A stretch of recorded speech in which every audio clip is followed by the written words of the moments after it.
We head now to the Black Sea and to a sprawling palace complex with its own amphitheater, a tea house, and a helipad. Who owns it? Well, Kremlin critic Alexei Navalnîi has released a 2-hour video investigation into the complex, saying the palace was built for Russian President Vladimir Putin using taxpayer money. The Kremlin has denied those allegations. The video was posted by Navalny's team 2 days after he was jailed upon returning to Russia. They're calling it the new Versailles. In the 2-hour video, Navalny explains how his anti-corruption foundation had been able to film the property from above for the first time, using a drone. He says there's nothing like it anywhere in the country. Without exaggeration, it is the most secretive and guarded facility in Russia. It isn't a country house or a residence. It's an entire city, or rather a kingdom. It has impregnable fences, its own harbour, guards, church, its own checkpoint, no-fly zone, and even its own border point. It is a separate state inside Russia. Details of the palace were leaked by construction workers said to be shocked at its opulence. Among its many features, this green mound is reported to house an underground ice hockey rink. This is an amphitheatre. Navalny points out the exit of a tunnel used by Putin to access the beach. He also emphasises not just the size of the palace, but also the vastness of the area it occupies, which is 3.5 times the size of the nearest city. The Kremlin rejects all the claims, calling them nonsensical. These are groundless allegations. They are nonsense and a compilation of fabrications and nothing else. That's the principal goal of such documents, such pseudo-investigations. It's a scam. We want all the people taking into account the big number of views.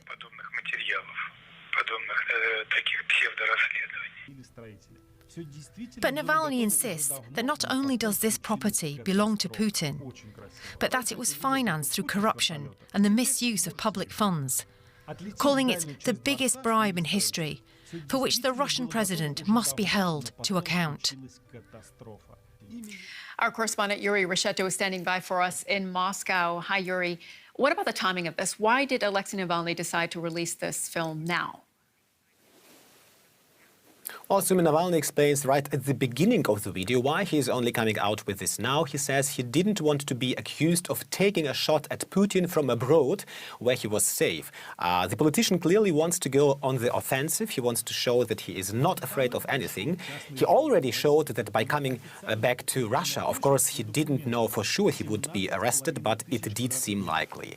He has been accused in the past, Sumi, by the Kremlin of being an instrument of the Western secret services, which he has always denied. By releasing this video while he is in a Russian prison, now he is presenting himself as a Russian politician with no plans of leaving the country, someone who is prepared to go through thick and thin with people here. We saw in the report that the Kremlin says this is an old record. Tell us more about the reactions from authorities. Well, the official reactions are, of course, no surprise. You mentioned the press secretary of Vladimir Putin, Dmitry Peskov, said it's an overplayed record, something that Navalny has been saying over and over again. The head of the Duma, the Russian parliament, Vyacheslav Volodin, insisted Navalny is being used as a tool by the Western secret services and the US State Department. All that Navalny does, he said, is backed by foreign states, and Russia's task would be to prevent such foreign interference. As for people's reactions here, the Navalny investigation is the top video on Russian YouTube. It has gotten nearly 20 million views since it was published last night. And it's a hot topic on social media, of course, as well. The Navalny people have even created a filter on Instagram with which you can use, or you can see yourself in a 3D model in the rooms of the palace and take a selfie. So it's getting a lot of attention. What impact do you think this is going to actually have for the Kremlin? Well, that may sound very strange to Western ears, but the answer is nothing, no impact. Probably a Western politician would resign immediately. In any case, it would be a political earthquake. But not here, Sumi, not in Russia. We have to keep in mind that although it's the most spectacular video by Navalny, or of Navalny so far, it's not the first one. This is a typical video for Navalny. In 2017, he published a similar investigation about the then Prime Minister Dmitry Medvedev, which prompted protests here here in the country, but didn't change anything. Everyone here already knew that Putin was rich or is rich, and despite social media discussions right now, state-backed media will, of course, not accuse Putin, but rather present Navalny as someone who has betrayed his country and wants to weaken Russia.